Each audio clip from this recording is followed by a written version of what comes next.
আপনাদের চিন্তা করতে হবে যে এই পাঠ আমাদের সন্তানদের জন্য, দেশপ্রেমিকদের জন্য, এই পাঠ আমাদেরকে মুসলমানি শিক্ষা দিবে, দেশপ্রেম শিক্ষা দিবে, না দেশদ্রোহী বানাবে, না আমাদেরকে নাস্তিক বানাবে। আমি দেশের 90-91 স্কুল কলেজ পড়ুয়া ছাত্রের অভিভাবক হয়ে এসেছি। ওরা মুসলমানের সন্তান। একথা বলে দিলে চলবে না যে এ দেশ ইসলামী বাপদারার দেশ, এ দেশের শতকরা 92 জন ছাত্র, হোক সে স্কুলে হোক ইউনিভার্সিটি, সে মুসলমানের সন্তান। যে নাস্তিক মোর্চাদের দ্বারা এবং পৌত্তলিকতা শিক্ষার জন্য এই ব্যবস্থা অত্যন্ত পরিকল্পিত আমাদের উপরে চাপিয়ে দেওয়া হয়েছে। আমরা যে বিষয়টি নিয়ে চিন্তিত সেটি হচ্ছে যে তিনি আমাদের সকল দাবি শুনেছেন এবং আমাদের সাথে একমত পোষণ করেছেন, তবে সেটা সময় সাপেক্ষ ব্যাপার। হুট করে তো সারা বাংলাদেশের এত কোটি বই ছাপানো সম্ভব নয়, কিন্তু তিনি যে একমত হয়েছেন যে এই বইগুলো নতুন করে ছাপতে হবে, সেটা আপনাদের আন্দোলনের সফলতা হয়ে গেছে। এবং তিনি বিস্ময় প্রকাশ করেছেন যে আমার দেশে ইসলামের ইতিহাস যদি নাই থাকবে তাহলে ইতিহাস আসবে কোথা থেকে।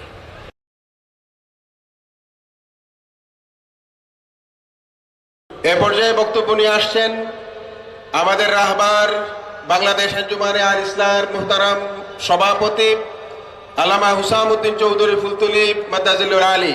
আল্লামা হুসাম উদ্দিন চৌধুরী ফুলতলি ওনাকে আমাদের জন্য, আমাদের উদ্দেশ্যে দিক নির্দেশনামূলক বক্তব্য পেশ করার জন্য সবিনয় অনুরোধ করছি।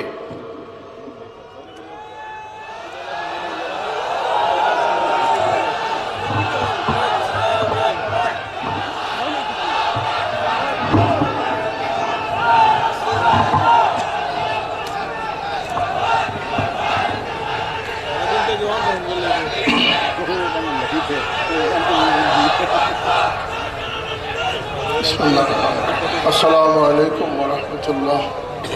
ইন্নাল হামদুলিল্লাহ ওয়াস সালাতু ওয়াস সালামু আলা রাসূলিল্লাহ, আম্মা বা'দ। ওয়ালিদ মুহতারাম মুর্শিদে বরাক হযরত সাইফুল্লাহ ফুলতলি রাহমাতুল্লাহ আলাইহির 15তম ইসালে সাহেব মাহফিলের সদরে মুহতারাম হযরত বড় সাহেব দামাত বারাকাতুহু, উলামায়ে কেরাম, মাশায়েখিনে ইজাম, বিশেষ করে এই মুহূর্তে মঞ্চে উপবিষ্ট বাংলাদেশের সর্বজন শ্রদ্ধেয় স্বীকৃত ইসলামী চিন্তাবিদগণ, দিনের নেতৃত্বদানকারী ব্যক্তিত্বগণ, ফুলতলির জমিনে আপনাদের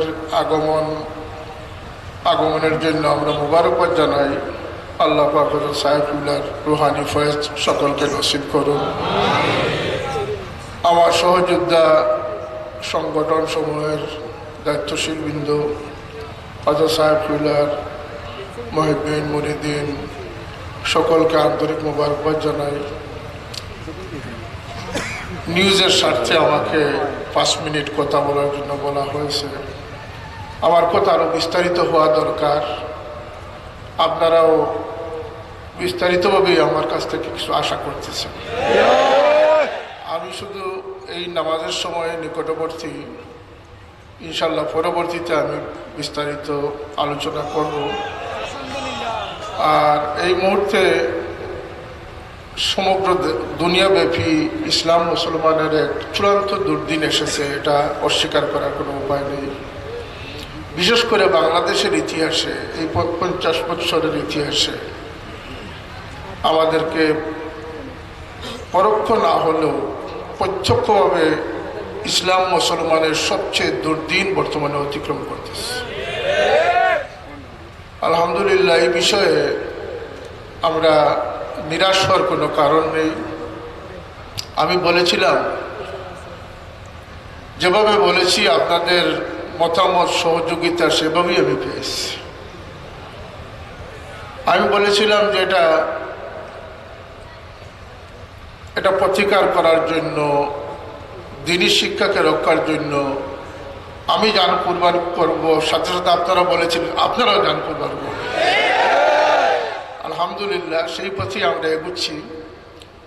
আমরা নিরাশ হচ্ছি না, আবার আমরা নীরব হচ্ছি না। আমরা মাননীয় প্রধানমন্ত্রীর সাথে আমি অত্যন্ত শ্রদ্ধা জানাই তাকে। তিনি অত্যন্ত বিচক্ষণ, সুদক্ষ এবং কথা প্রসঙ্গে তিনিও সালাম দিয়েছেন আপনাদেরকে, আজকের মাহফিলের সকলকে। তার সাথে এত আন্তরিকভাবে তিনি আমাদের নালিশ শুনেছেন এবং প্রত্যেকটি কথার সাথে তিনি মানে সহমত প্রকাশ করে তিনি এটার সুরাহার অঙ্গীকার করেছেন। আমরা যে বিষয়টি নিয়ে চিন্তিত সেটি হচ্ছে যে তিনি আমাদের সকল দাবি শুনেছেন এবং আমাদের সাথে একমত পোষণ করেছেন, তবে সেটা সময় সাপেক্ষ ব্যাপার। হুট করে তো সারা বাংলাদেশের এত কোটি বই ছাপানো সম্ভব নয়, কিন্তু তিনি যে একমত হয়েছেন যে এই বইগুলো নতুন করে ছাপতে হবে, সেটা আপনাদের আন্দোলনের সফলতা হয়ে গেছে। এবং তিনি বিশ্ব প্রকাশ করেছেন যে আমার দেশে ইসলামের ইতিহাস যদি নাই থাকবে তাহলে ইতিহাস আসবে কোথা থেকে। জ্ঞান বিজ্ঞান তো ইসলামের উপহাস, একথা সুস্পষ্টভাবে বলেছেন। আমরাও তাকে আশ্বস্ত করেছি যে যুগ উপযোগী, সময় উপযোগী শিক্ষাধারাকে সাজাতে আমাদের কোনো আপত্তি নেই। আমি আরও বাড়িয়ে বলেছি যে দেশের সংখ্যালঘু যারা আছে, হিন্দু, বৌদ্ধ, খ্রিস্টান, তারা নিজ নিজ ধর্মে তাদের স্বাধীনতা থাকবে, তাদের নিরাপত্তা থাকবে, সে বিষয়ে আমাদের কোনো দ্বিমত নেই। কিন্তু আমাদের ইসলামী শিক্ষাকে সংকুচন করা, মাদ্রাসার পাঠ্যপুস্তকের মধ্যে কুফরি মতবাদ, পৌত্তলিকতা, এটা এদেশের জনগণ 14 কোটি মানুষের মিছিল হবে, এই দেশের জনগণ কখনো মেনে নেবে না। দেখি আমরা ওয়েট অ্যান্ড সি, আমরা অবজারভেশনে আসি। আমি বলেছি, পরিষ্কার বলেছি, মহাশয় বলেছেন যে নাস্তিক মোরতাদদের দ্বারা এবং পৌত্তলিকতা শিক্ষার জন্য এই ব্যবস্থা অত্যন্ত পরিকল্পিত আমাদের উপরে চাপিয়ে দেওয়া হয়েছে। এটা জাতি মানবে না, আমরা মানব না। আমাদের এই বিকল্প ব্যবস্থা না আসা পর্যন্ত আমরা গড়েও ফিরব না ইনশাআল্লাহ।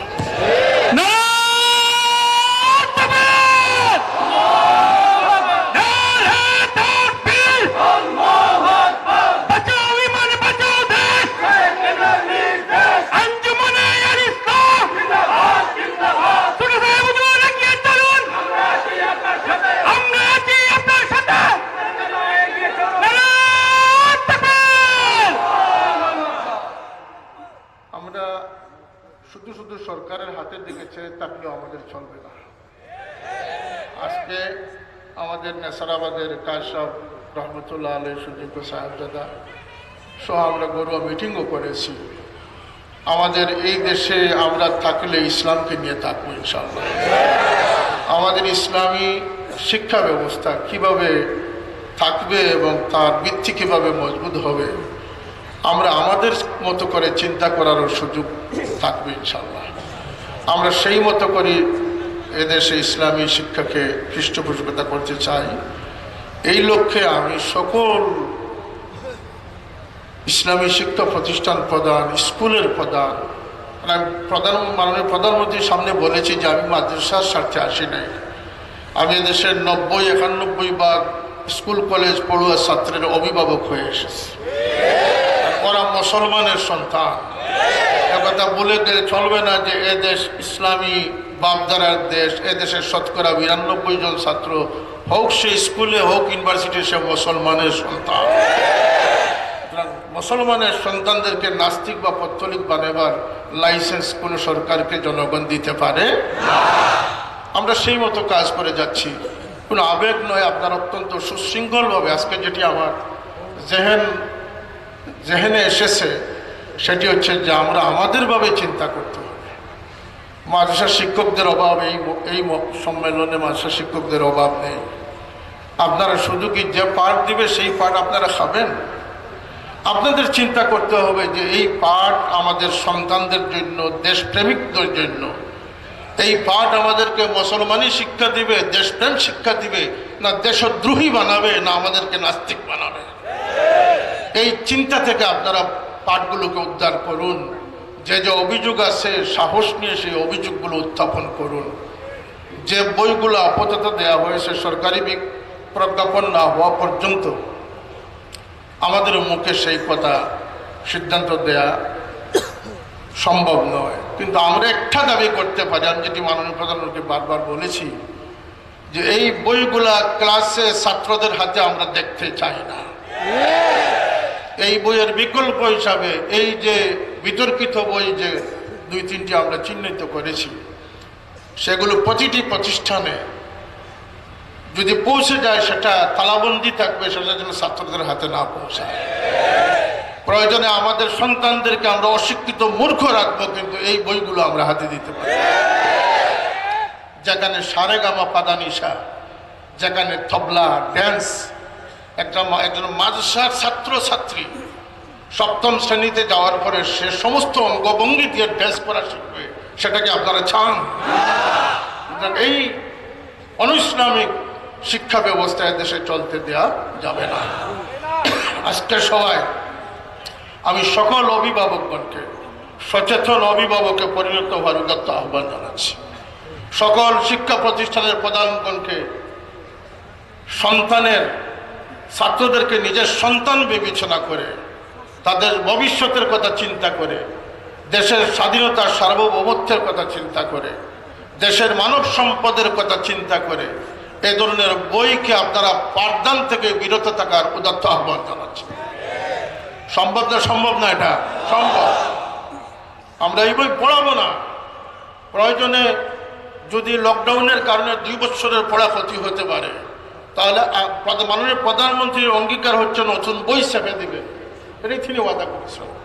সেই বই ছাপিয়ে আসার আগ পর্যন্ত হয়তো পুরাতন বই চলবে, না হয় এই পাঠ থেকে, এই বই থেকে, এই ক্লাস থেকে ছাত্ররা বিরত থাকবে। আমরা রাজি আছি না?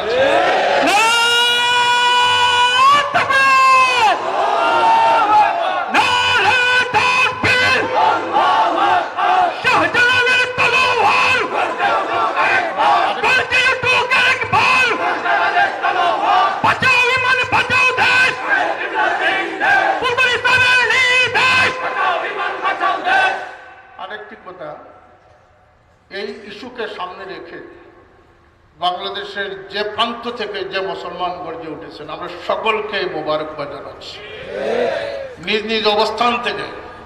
এবং আমরা আজকে তো জমিয়তুল মুদারিসিনের মহাসচিব মহোদয় হযরত সাব্বির আহমদ মুমতাজি সাহেব ঘোষণা করেছেন, শুধু জমিয়তুল মুদারিসিন নয়, শুধু কায়েদ সাহেব হুজুরের দরবার নয়, বাংলাদেশের প্রত্যেকটি হক্কানি সিলসিলার অন্তর্ভুক্ত সকলকে এই ইমানি, এই দ্বীনি আন্দোলনে সামিল হওয়ার উদাত্ত আহ্বান জানাচ্ছি, যেন আমরা সকলে ঐক্যমত পোষণ করে এই নাস্তিক্যবাদী ষড়যন্ত্রের মোকাবিলা করে আউলিয়া কেরামের আবাদকৃত বাংলাদেশকে, ওলিদের দ্বারা ধন্য এই বাংলাদেশকে, প্রিয় জন্মভূমিকে আমরা বাঁচাবার জন্য প্রয়োজনে আমাদের রক্ত দিতে হয়, সেই রক্ত দেওয়ার জন্য আমরা প্রস্তুত থাকি। এই দেশ মুসলমানের দেশ, এই দেশ ইসলামের ভিত্তিতে এই দেশ স্বাধীন হয়েছে। পূর্ব পাকিস্তানের অংশ যদি না তো, পূর্ব পাকিস্তান না হলে বাংলাদেশ অস্তিত্ব লাভ করতে পারত না। সুতরাং আউলিয়া কেরামের পদধূলি ধন্য এই বাংলাদেশ, এই দেশে কোনো নাস্তিকবাদের ঠাঁই নাই। এদেশে কোনো নাস্তিক ব্যবস্থাকে আমরা মানি না, মানব না, মানব না, মানব না। তাহলে এই পর্যন্ত আজানের সময় হয়ে গেছে। আমাদের রিপোর্টের স্বার্থে আমি 2-4টি কথা বললাম। আল্লাহ পাক আমাদের সকলকে তৌফিক দান করুন, সচেতন সজাগ মুসলমান হিসাবে সমস্ত খেদমত এবং আন্দোলনে শামিল থাকার তৌফিক যেন আল্লাহ পাক আমাদেরকে দান করেন। আমিন ওয়া আখির দাওয়ানা আলহামদুলিল্লাহ।